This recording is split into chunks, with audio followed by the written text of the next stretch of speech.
equals schools for lengthy stretches to gain valuable experience. And again, that comes from edweek, edweek.org. So go ahead and check that out. Now we're going to take, okay, so I hope you enjoyed that headline. Hopefully we'll come back to that later. Now we're going to take a look at a video, so I hope you enjoy that.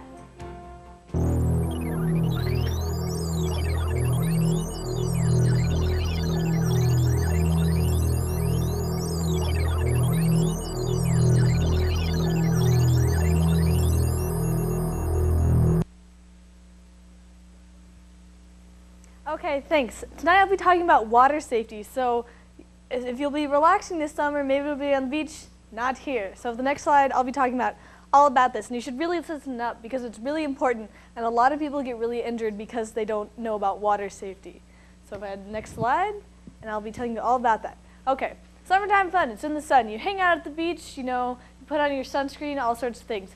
And like I said, water safety is really important because the water's lots of fun, but it can be really dangerous too. And so we're gonna have a few keys to safety, a few myths busted, and water fun. So, next slide.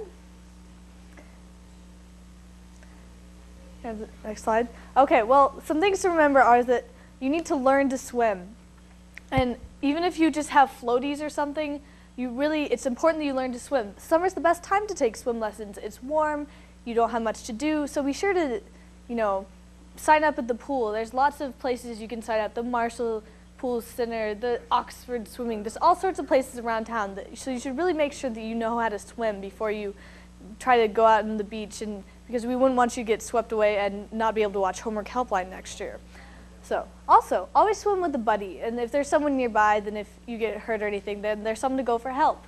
Wear a life jacket, that's super important. So that if you ever get hurt, like you hit your head and you fall unconscious, then you're floating and you don't drown. Very good. Swim in supervised areas because they're always set for a reason, because there's someone watching, and read and obey all the rules of the areas because they're there for a reason so people don't get hurt. If they say don't swim over there, it's probably because there's lots of rocks and or scary sharks. So be sure to listen to them. Got the next slide? Also, you should be sure there's the twos, and these are things you need to remember when you're swimming and you might be done. If you're too tired, if you're too cold, if you're too far from safety, too much sun, and too much strenuous activity. And all those are really important because if you have any of these, then you might not be able to get yourself to safety if something happens, like if all of a sudden a storm comes up so you're not washed out to sea. Because if you're any of the twos, then you might not be strong enough to get yourself back to land, and that would be terrible. So be sure to stay close to land, and if you're ever feeling tired, cold, any of these things, go back on the beach and take a rest and maybe sip some lemonade. Next slide. And also, follow any rules your family has. Any experienced swimmers should not go deeper than your chest, because if you can't stand up and you can't swim, then that's not a good combination. You should also know your water environment. You should know the currents, how deep it is, and the temperature. And if there's bad weather, you need to stop and get out of the water because you wouldn't want something bad to happen and you not be able to get back and it'd be raining and all sorts of terrible things. So be sure to stay safe. Next slide. Beach safety, wear sunscreen. You wouldn't want to get a terrible sunscreen and have it blister and peel and you have to wear a t-shirt for the rest of your vacation. That would be terrible. So wear sunscreen now, and that way you'll just be fine the whole vacation and you won't have to worry about any terrible burns. Limit your water time. You won't feel tired, but the water can really suck the energy out of you. Be careful of the current, keep an eye on the ocean, and wear foot protection so you don't cut up your feet. So that's what I have for water safety. Next slide. And children's safety, if you're ever watching any little kids, you should supervise them. You don't rely on substitutes. If you're in charge of them, you should watch them. Use flotation devices. And even in children who have learned to swim, they still need to be watched because you can never be too careful. So, next slide. So if you have any more questions, be sure to check out the American Red Cross. Here's a number, and their website is southwestwashington.redcross.org. So stay safe this summer and have fun, and come back next fall and watch some more Homework Helpline. Back to you, Brianna. Thanks, Emma. Now, I hope you guys all get a chance to check that out. It's really important to stay safe this summer. Now, I believe we're going to go back outside to look at some more interviews, so hopefully we're ready for that. So if we can go back outside, we're going to hear from some more of our graduating seniors.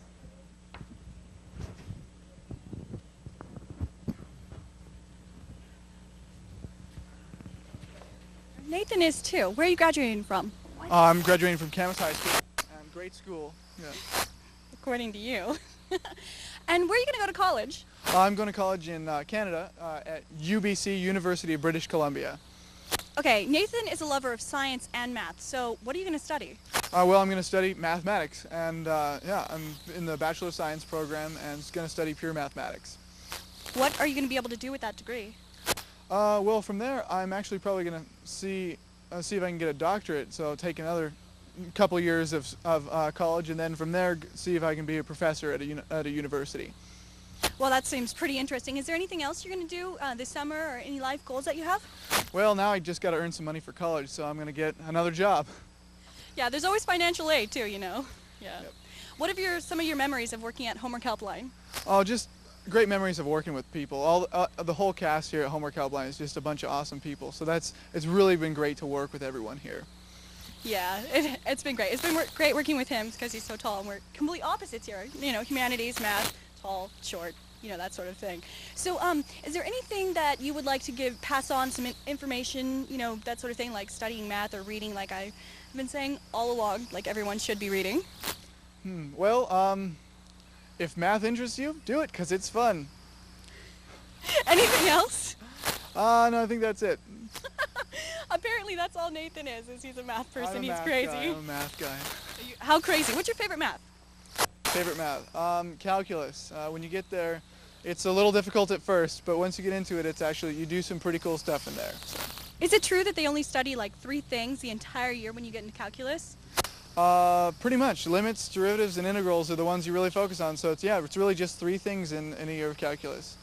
Wow, that is pretty incredible. Okay, guys, so later on we're going to be talking to some more of the graduating seniors and some other people that are part of the cast and part of the crew and all of that, so stay tuned. Back to you. Thank you, Fallon and Nathan. You guys have done an excellent job this season. Thank you so much. Just to remind you, the first person who calls in who knows the year of our first season will win a free t-shirt. So it's just like the Brainbuster question. You call in, you get it right, you get a t-shirt. Once again, that number is 896-4357. So give us a call. While you're thinking about it, you can think about what Andrew's got to say about math. Andrew? Okay, hello you guys. I have a math question up here, and it deals with eating pizza, which is something we all love to do. So Bob and John are eating a pizza. Now, Bob can eat 1/8 of the pizza in a minute, and John can eat 3/8 of the pizza in a minute. So combined, how many pizzas can they, how long will it take them to eat one pizza? So if they're both eating the pizzas together, how long is it going to take them to finish one pizza? So let's write down, first of all, a few of the information that we know. So I'm going to erase this a little bit. So we know that Bob can eat 1/8 of a pizza in a minute, and John can eat 3/8. So to figure out how much of a pizza they can eat in 1 minute combined, we'll just add these two fractions together, and 1/8 plus 3/8 comes out to be 4/8. And if you reduce 4/8, that's reducible to 1/2. So now we know that in 1 minute, they can eat half of a pizza. So they want to eat one pizza total, though. So we'll take 1, and we'll divide it by 1/2. And anytime you divide a fraction, you can actually multiply it, but you would have to flip it around or take the reciprocal. So that's what we're going to do. So we're going to take 1, and we're going to multiply it by 2 over 1, and we get 2. So now we know that it takes Bob and John 2 minutes to eat one pizza at their current rate. So now we're going to take a look at some humanities with Brianna. Thank you, Andrew. That's right. And remember that summer isn't always about fun. I mean, I know that that's a large majority of the summer is going out and having fun, But if you're like me, you'll probably have some summer homework, especially if you're in your English classes. And so I thought I'd go over some frequent grammar mistakes that people make, just as a little reminder before summer starts. Now, the first thing we're going to look at is the difference between that and which, and when you use them. Now, you use that for people or things, and you use it in restrictive or defining relative clauses. And that means that it's a clause that that identifies a person or thing being talked about. For example, the book that J.M. Barrie wrote is excellent. In that case, obviously, you'd use the word that. Which is used for only things and in non-restrictive or non-defining clauses. And those are clauses that give additional information to something that's already been identified in the context. So you would use the word which in the book, which isn't hard to read, is Peter Pan, which is true because J.M. Barrie wrote Peter Pan. And also, if we take a look at the words may versus can, may means being allowed or permitted. May I go to use the restroom? I know a lot of my teachers always make me ask that instead of can I go to the restroom. And can means having the ability. So if I said, can I go to the bathroom, that means, am I physically able to? And obviously you are. So that's why your teacher always says, may I go to the bathroom? Then versus than. Then refers to time or a consequence. When it's 1 o'clock, then you may leave. Then is referring back to 1 o'clock. And you would use than if you're going to compare or contrast things. Anthony is older than me. Than is also used before a pronoun. Now, well versus good. Well describes an activity. She did well on her presentation. And good describes a thing. The poster was good. You wouldn't say the poster is well because the poster isn't an activity, it's a thing. And so those are some frequent grammar mistakes that people make. So if you're doing your English summer homework, make sure that you obey all those grammar rules. And if you want any more additional information, go to www.dictionary.com. Back to you, Brianna. Thanks, Brianna. Now, hopefully you guys learned some stuff that will help you with your summer homework. I know I'm probably going to have some. I'm taking an AP language class next year. They probably are going to want me to read some stuff. So another good way to get smarter is to look at some new vocab words, which we've got just a couple more left for you this season. Now, our third vocab word tonight is, we're going to take a look at that right here. It is pedology, and it is the study of soils. And it's the study of soil, its formation, usage, classification. It's also called soil science, so you can look at the pedology of a riverbed or something like that. You can look at pedology of the field right out back by where we was looking at the barbecue earlier. So you can look at the pedology of all sorts of dirt. So stay tuned to Homework Helpline. Much better than dirt, in my opinion. So we can learn a lot about our vocab words, just like we can learn a lot from our awesome tutors, just like Molly. We've got Molly right here. Molly, what are you going to teach us about now?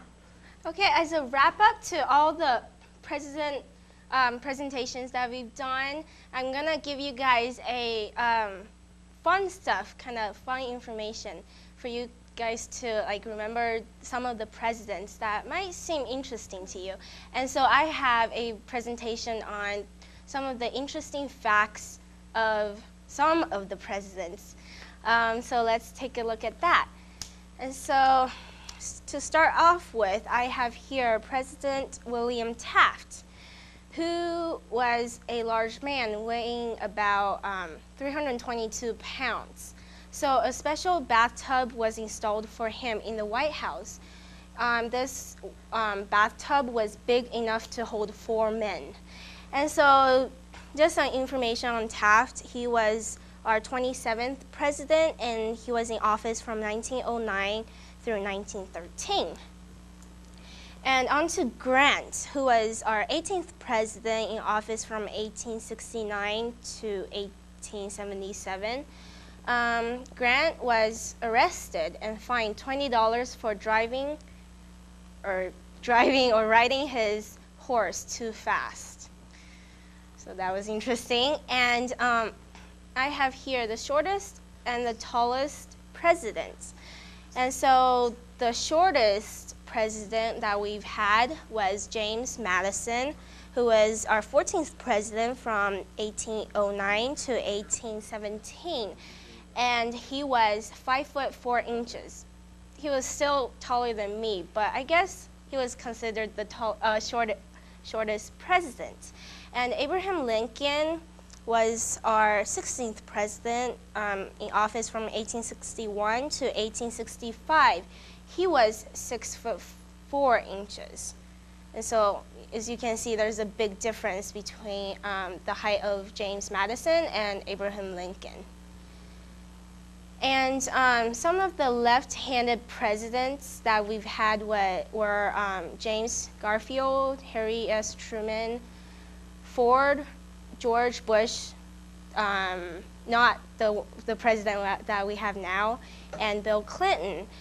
And James Garfield was our 20th president. Harry S. Truman was our 33rd president in office from 1945 to 1953. Ford was our 38th president. George Bush was our 41st president, and Clinton was our 42nd president in office from 1993 to 2001. And these presidents were all left-handed. We had 43 presidents, and so I guess it's not a lot of presidents that we've had were left-handed. And some general information or fun facts: all presidents have worn glasses. All of them have. Maybe they might not appear on TV with glasses on, but I guess it's just that they don't like to be seen in public with glasses on. And so hopefully you guys learned a lot from that, and let's get back to Brianna. Thanks, Molly. I know I learned a lot from that. I will miss doing all these presentations and presentations on all sorts of things I didn't know about before. Now we're going to go out and have some more tutor interviews. Next up we have Andrew being interviewed, I believe. He's a great guy. We're going to learn some more about him, right? Well, Brianna, and those of you at home, I wish you could see this. We have a couple tutors over on the gas grill right now trying to roast marshmallows. It's quite the sight. Let's see, Fallon, can you kind of describe who's over there and what these crazy kids are trying to do? Well, Brianna and Emma are both over there, and they've got marshmallows on a stick, and they're trying to get the grill warm enough to where they can get it all nice and toasty and make some s'mores with chocolate graham crackers. It's quite the sight. Any success over there, can you tell? The marshmallows are looking a little solid and definitely white, so I don't think there's much success there. Well, we've got a success story right in between me and Fallon. This is Andrew Lai. He's a senior from Mountain View High School, and he'll probably be too bashful to tell you, but in the top 3% of his class at Mountain View High School. Yeah, I guess I am. Yeah, that's what I thought the kind of answer we'd get. Tell us how busy your year has been. I mean, you've been able to give your time to Homework Helpline, but you've had a lot of other activities outside of the show. I guess I do quite a few activities. I took quite a few AP classes at Mountain View and also have some college courses to go to as well. And I also did some extracurriculars such as track and stuff. But I don't know, I really like Homework Helpline too. It's really an excellent place to work at. You can tell that Andrew's shy. He's walking away as he's talking about himself. Fallon, you go to school with Andrew. Can you talk about him because he's a little shy to do that?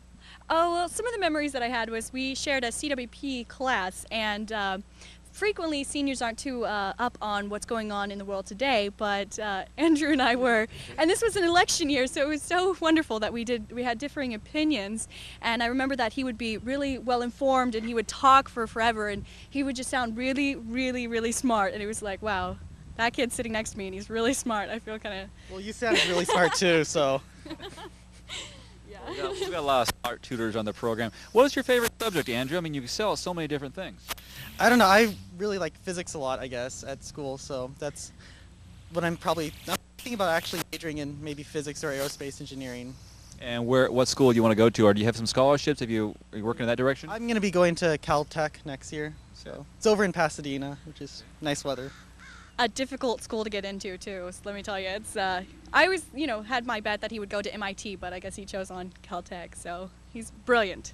Any moments or memories you're going to take away from Homework Helpline, or things that you're going to miss as you leave this year? Because you're not coming back, you're going to Caltech.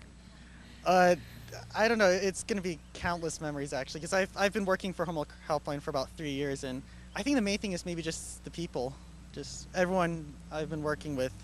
It's really been a wonderful experience. Okay, well, we're all a family here. A lot of us has worked here many years, so it's going to be sad to see you go, as what you two as Fallon. So thanks so much for you guys, and thanks for enjoying what they can do for you. And if you have any questions tonight, we still on the air, 896-HELP. Back to you, Brianna. Thanks, Dave, and Fallon and Andrews. Thank you guys so much. And working with Andrew here has been great, and I'm fortunate enough to be on the same knowledgeable team with him. He really is a very smart guy, so we're very lucky to have him here. We're lucky to have all our tutors here, though, just like Jill. Jill, you must feel like you're on the wrong side of the desk now. I know, this is really awkward for me. I actually have only tutored for you twice this season, so I don't know what I'm doing here now. But you always do an excellent job, so we have to keep having you back. Yeah, thanks. So hopefully you guys will get a lot out of this. I know I also enjoy all the fun hosts I get to work with, and Brianna's one of them. So thanks, Brianna, for all you've done this year. And now, since a lot of tutors are talking about what they're going to be doing over the summer, I thought I'd talk about doing college searches, because that's going to be a big part of my summer, is going to visit college campuses and thinking about what colleges I want to start applying for, maybe even writing some of the essays and things like that, since I'm a junior and I'm going to be a senior in high school next year and I have to make all those big decisions. So when you visit a college campus, there are a lot of things you could be looking for. One thing is the type of campus. I know I am planning to apply to a wide variety of types. There's like urban, there's as many different types of campuses, basically, as there are of communities in the nation and even abroad. So there's urban campuses, that's if you like a busy life, like a busy nightlife. It's in the middle of a big city. So if you like to have a lot of cultural opportunities outside of school, and if you like to be able to visit a lot of those sites in a big city, then an urban campus might be a good choice for you. There's also colleges on rural campuses, and that's sort of in the countryside, sort of out of the way. If you like a slower pace of life, then you might want to consider going to a rural campus. Suburban is sort of in between urban and rural. It's sort of in the suburbs, just like the name suburban implies. I know a lot of us live in the suburbs. I come from the suburbs. And so I know that would be pretty much a good mix of the busy life of urban campuses and the more laid-back type of rural campuses. So that might be a good choice for me. And another thing to consider is the atmosphere. Do you like the people at the campus when you go to visit? It would be nice if while you're there you'd be able to sit in on some classes or something like that, just to get a taste of what it is actually like to live there, because a lot of kids, when they go to college, you're going to be spending the next several years of your life there, or at least several months. And so you want to make sure it's a place where you feel comfortable in the atmosphere. Like whether it's too laid back or too busy, that's a decision for you to make while you're there. And the picture I have on my slide is actually from the University of Washington in Seattle, which is one of the colleges I'm considering applying for. It's a beautiful campus. Another thing to consider is housing. If you're going to be living on campus, a lot of colleges require you to actually live on campus your freshman year, but that's something that's another choice you'll want to consider. Whether there's on-campus housing for your freshman year or for all 4 years, whether you even want to live on campus. Some students opt to get like an apartment close by. But another thing to consider doing that is your commute, your distance between your classes and your housing, or your distance between your classes on campus. Are you going to be able to handle that kind of commute?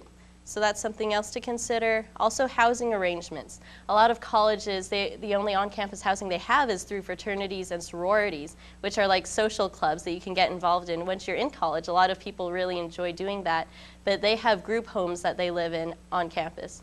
And so a lot of colleges offer that. That's something to ask about when you go in for your visit. And that picture I had was of Stanford University, another campus I'm considering going to, and that's in Southern California. And now here we have University of Puget Sound in Tacoma. It's kind of different atmosphere. It's a lot smaller, and it's a private institution in Tacoma. I'm hoping to visit that during my summer. Other factors you might want to consider are community involvement. How involved is the outside community in your college, and how involved can you be in the community as a student at that college? Also the types of students. Some colleges are pretty homogeneous. a lot of the same types of people, but if you want to meet different people, that's something else to consider.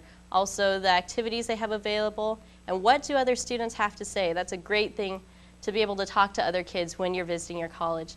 I hope you all have a great summer. I've had a great season with all you guys, and join us back next year. Keep those calls coming also at 896 Definitely, definitely. Yep. So thank you so much, Jill. Always a pleasure to have you doing tutor stuff with us too. It's Thanks, a lot of Brianna. fun. You're as good a tutor as you are a host. So thank you so much, Jill. Now we're going to get right on to our final vocab word of the season. So let's take a look at that right now. Vocab word number 4 for tonight.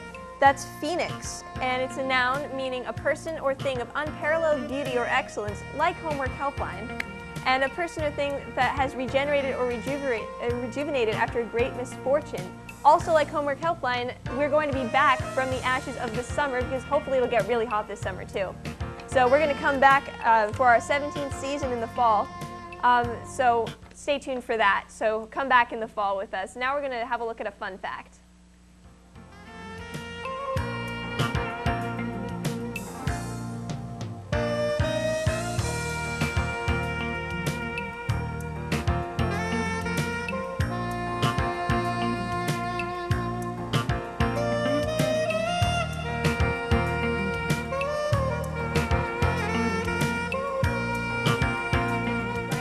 Our final episode of the season, we have Cassie with some more math for us. Cassie? Okay, thank you, Brianna. Well, this summer, I'm actually going to go back to China, which is where I was born, on June 22nd, 2 weeks from now, so I'm really excited. So I'm going to do a little bit of time zone, like math here. So I'm going to board the plane at 12 p.m. in Vancouver, BC, because I'm going to fly there first. But that piece of information is irrelevant, so I'm not going to focus on that. So at 12 p.m., I'm going to board the plane, Air Canada, this plane over here, and fly directly to China, Shanghai, actually. It takes about, 11, 12 hours, depends, sometimes, to fly to China. And the time zone, China is actually 15 hours ahead of us. So it's tomorrow, I guess, in China. And an interesting fact is that there's only one time zone in China, even though it's really big, but everywhere, like, it doesn't matter where you are in China, you have one time zone. That's pretty interesting. And then so the question is, what time in China? Well, when I get there, what time will it be in like the Chinese time zone?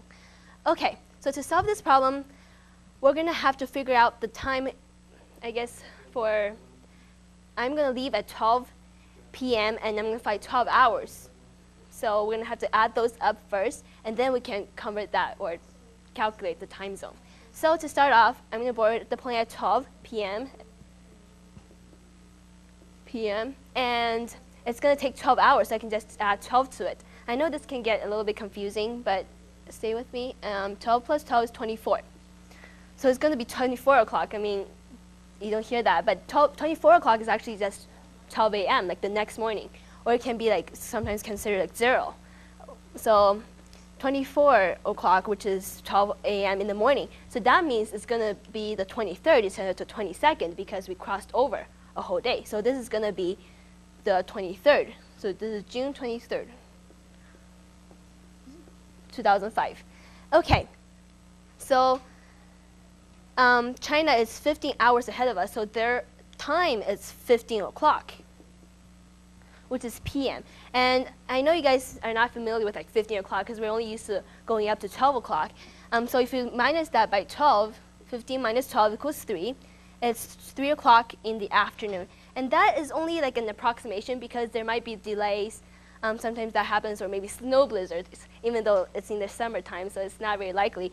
But anyway, it's going to be about 3 p.m. when we get there. So it's pretty convenient for our relatives to come and pick us up, which is good because you don't want to arrive in the middle of the night and then there's like no one to pick us up. So we're going to get to China about 3 p.m.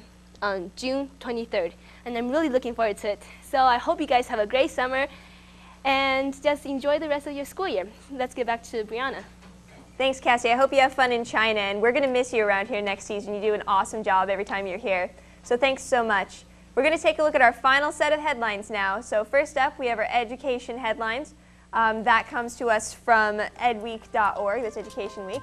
Our headline is, Association approves new standards for preschools. The National Association for the Education of Young Children based in Washington, has approved new standards for preschool and child care centers that will be used as criteria for program accreditation.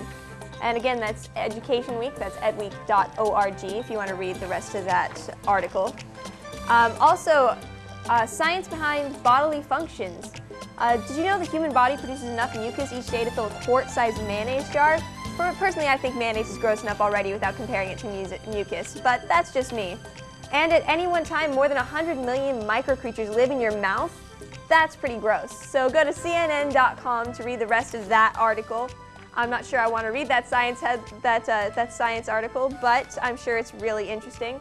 What's also interesting is learning more about our tutors here. So we have some more tutor interviews for you right now. Dave? Okay. Well, we're outside now. Boy, how the time flies, huh, Brianna? Oh, Yeah, no kidding. Oh, my goodness.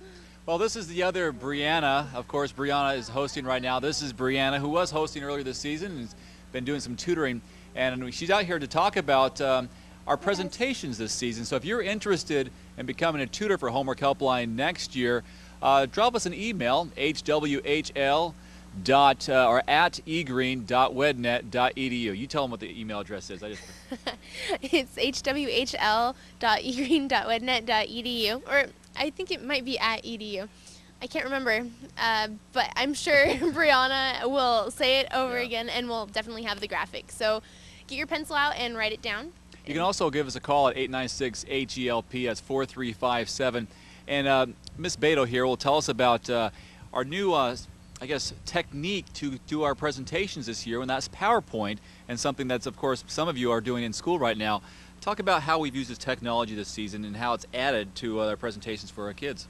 Well, I remember last year that we had to write out a lot of our segments, but this year we did all the PowerPoint presentations, and it makes it look a lot more neat, and you can just have the bulleted information and just as guidelines for you to present, and you can have a lot more pictures because you don't have to hold it underneath the camera. It's just right on the screen, and it makes it look a lot more professional. And like I said before, it's a lot easier to present it because you have the information in bulleted form, and you can read it because sometimes if it's handwritten, you can't see it very legibly. And you're no stranger to PowerPoints. This is something kids are doing in schools today as part of their schoolwork and their homework. That's right. In a lot of I know in my classes, we do a lot of PowerPoints, and so it's something that a lot of people know how to do. Mm-hmm. And that is a technique. If you're interested in becoming a tutor on Homework Helpline, next season starts around October. We'll take the emails anytime and then contact you about when our auditions are. In that email, you want to include your school, your grade, because you have to be at least 16 years old to work on the television program here, a phone number so we can contact you, and maybe a little bit about why you want to be a tutor and some of your skills and background and what you can offer to the program. It's been an amazing season this year, 84 shows. Can you believe it? I can't believe it. Just goes by so fast. This is Brianna's second year in Homework Helpline. Most definitely she'll be back next year, so you'll see her again. Have a good one. We'll send you back to Brianna now. Thanks, Dave, and thank you, Brianna. You do a great job as a tutor, and you did a great job as a host too. So thank you guys so much. I certainly hope you'll come back next season, just like I hope we will be back. We does a great job too. What do you have for us now? Thank you, Brianna. I have, wait, wrong side, water fun. All right, now we have, I'm just gonna talk about a lot of the things that you could do during the summer because, I mean, come on, you gotta do things during summer. So first we have a water party. You can set up slides, kiddie pools, set out water guns, balloons, use sponges and things. Just get each other wet, come on. You know, you dry out fast in the sun anyway, so once you hit a couple of great days, bring out the water balloons and have a water balloon fight. It's always a great thing. I remember having a lot of water balloon fights when I was in 6th grade. Oh, it was the funnest thing. But yeah, especially when you're just they're not expecting it. Like you have the water balloon behind your back, you ring the doorbell, and I'm sorry. Okay, so next slide, please. All right, you could try water skiing. Now, I always wanted to try water skiing, but never actually worked up the courage to do so. Didn't actually get a boat either, so whatever. But it's always one of the things that I really wanted to do. My next slide actually shows you what you could do. Okay, see, skiing, there's a lot of commands involved in water skiing. So like you speed up the boat, you have the thumbs up, and then the slow down, you have the thumbs down, and things like that. You can turn the boat, and yeah, all these things. You could read that. I'm not going to go into it. But I think the coolest thing about water skiing, if you ever watch the videos about water skiing, is that all the little tricks that they can do on the water. I mean, first of all, you're like on top of the water. I mean, that's an amazing feat already. And then you can like jump around and flip and fly and things like that. It's just, I think it's amazing. All right, next slide, please. All right, you could try kayaking. All right, now you probably wouldn't want to take down the Columbia River, all right, on your first kayak trip, unless of course you hit that really nice smooth run. But you know, if you're adventurous and things like that, you want to try kayaking, go ahead. Or is it canoe? No, that's a kayak. All right. You could try canoeing too, but that's with a longer boat and things like that. But I think for kayaking, it takes a lot more courage. Because I mean, have you ever seen those videos where they're like going down waterfalls in the kayak? I think that takes a lot of guts to do that. All right, next slide, please. Wind surfing. You go down to the Columbia River, you see all these sails, and there's a lot of windsurfers. And I've actually never wanted to windsurf because it looks hard, extremely hard. I mean, you're balancing on this board, you're holding this sail thing, you're directing where you're going, you're leaning. It's just too much work for me. I'd just go with swimming. That's what I'd go with. All right, next slide, please. Surfing. All right. Surfing has got to be on the top of my list, all right? Surfing is, all right, since I snowboard, I have to get on like a water board thing, all right? Because it's, come on, it's, when you associate summer or spring or something, you associate surfing. It's one of those things that just pops into your head. So yeah, I think the biggest difference about surfing, it's from what I've read, is that you direct with actually the tip of your board and not the back of your board. Who knew? All right, so my next slide, please. All right, boating rules. I'm going to step off a little here, and you could see the things about boating. All right, basically, the longer or thicker the boat, the more it is affected by the wind and the current. Just basically, the bigger the boat, it's more affected by things. It's slower. The heavier the boat, it's harder to maneuver. Or sorry, did I say the harder the boat? The heavier the boat, it's harder to maneuver and things like that. I always liked just faster boats and like skinnier boats because of all these things. And then, let's see, my next slide, please. All right, or is that my last slide? Okay, sorry, that is my last slide. So to kick off our summer fun, I have my friend here, Jack, and we're gonna do a little dance for you. All right, ready? Go. All right, back to you, Brianna. Yeah. Thank you, guys. That just made my show. I've been asking them to do that all season. That just makes me extremely happy. Also interesting to note, those things that we was talking about, you can see a lot of those in the Gorge Games coming up here during the summer, the canoeing and stuff. I've tried the windsurfing in the Gorge. It's the second best place in the world for it, so that's pretty interesting. Just almost as interesting as Fallon's presentation. Fallon? I'm going to be talking about Destination Summer, where you're going to cool. be trying to learn something new every day. That is an excellent thing to try. Yes, it's very Highly important. recommend it. Yeah. All right. So the first thing would be to go to an art museum, like the Portland Art Museum, and you can discover a feudal kingdoms, isolated rural tribes. They just have some photographs there of Tibet and things like that. The pictures were taken by Janet Elliott Wilson and Frederick R. Wilson, and it's open from Saturday, June 11th, which would be this Saturday, until Sunday, August 28th. So you have pretty much the entire summer to go check out the art museum. You can read. At the library, they have teen end of the school parties, barbecues. They have a pool party, book discussions, book clubs, afternoon games. They have a tie-dye party and teen movie nights, which is pretty incredible. I had no idea you could get all that from the library and books too. There is a it's a website down there, and so go check it out, or just search for Fort Vancouver Regional Library. And then there's a teen after-hours mystery night, which you have to register this Saturday, and it's free for teens 12 to 19. And basically, you'll get an invitation that tells you your character, and you're going to go and try and work out this mystery together. It's going to be pretty awesome. Okay, there's black light film viewing, which is one of my friends actually was doing that, and that was, his name's Jordan Thompson, and he's an absolutely brilliant filmmaker. Basically, a bunch of students get together and they put together a film, either commercial, black and white, different kinds of films all together, and they put them together, they send them out to the Fort Vancouver people, and then they judge them, and then you all have this viewing thing, and they can win prizes and everything, and it's free for anybody that has a library card. So if you need to, go and run and get a library card, and then go to the Kiggins, and you'll be able to see all these different films made by high school students and sometimes middle school students. It's pretty incredible. I mean, there's a lot. You can see some of the budding youths that are going to be in later Hollywood and different things like that, making documentaries. It's pretty awesome. I would definitely recommend that. Also, that's it's Thursday, June 23rd, which is coming up. It's after the last day of school for Mountain View, I believe. It's from 7 to 10 at night, and it's at Kiggins Theater, and it's downtown Main Street, Vancouver. Know that the film content may not be suitable for all ages. They have no idea whether or not it will be. So.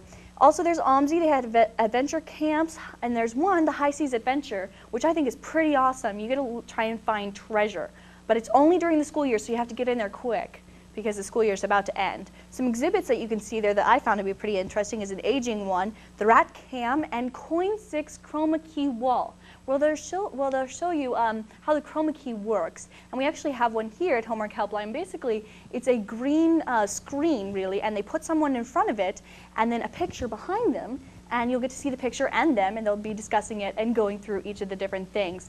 That is some of the ideas that you can do for summer, and I hope that you guys all stay with your learning, really, and study your math, read your books, do all of that stuff, okay? Keep up with your summer stuff. Brianna?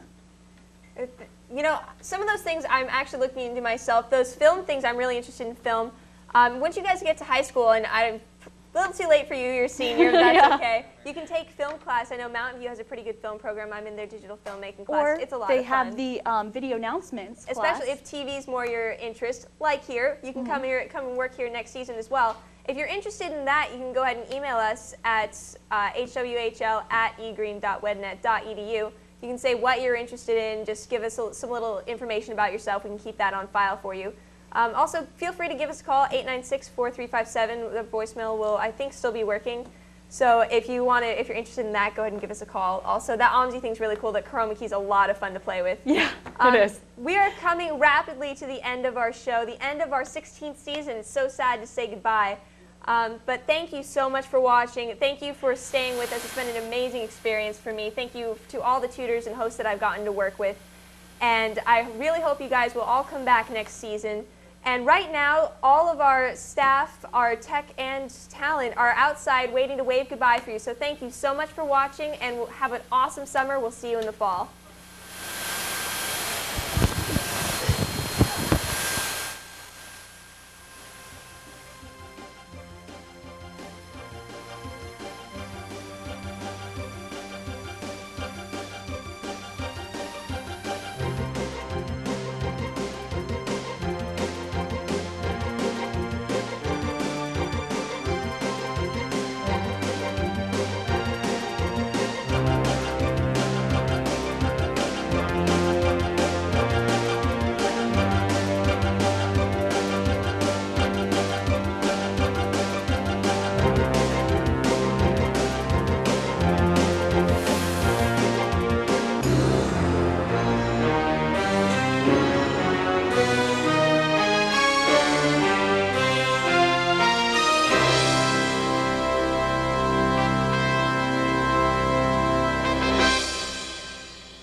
All right, next year, I hope you join us.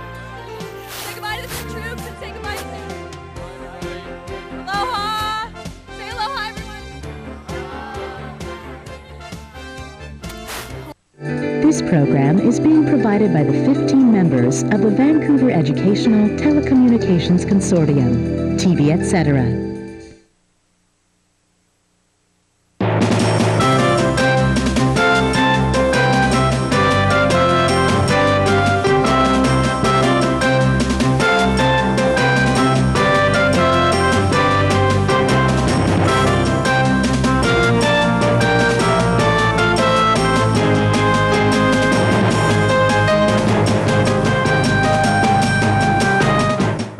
Welcome to VSD in Focus. I am Jessica Ruffalo from the Communications Academy. For this program, you'll see two major projects of artwork created by VSD students to commemorate the Lewis and Clark Bicentennial. You'll learn about your child's goals and plans with the student-led conference and a success story, Operation Fairy Godmother, and more. Stay tuned.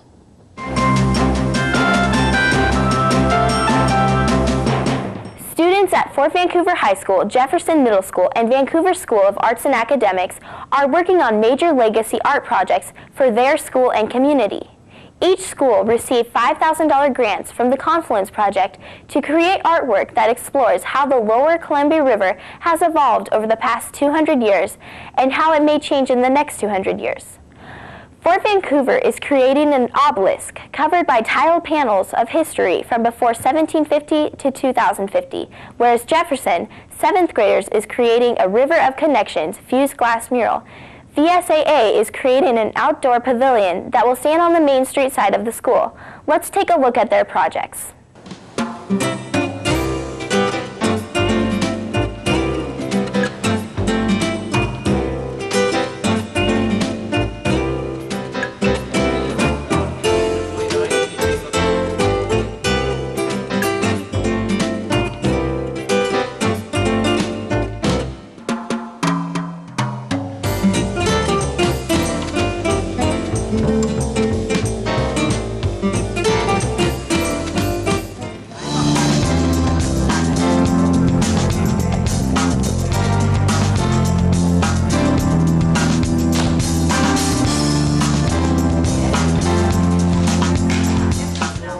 We got involved in this Confluence project last spring.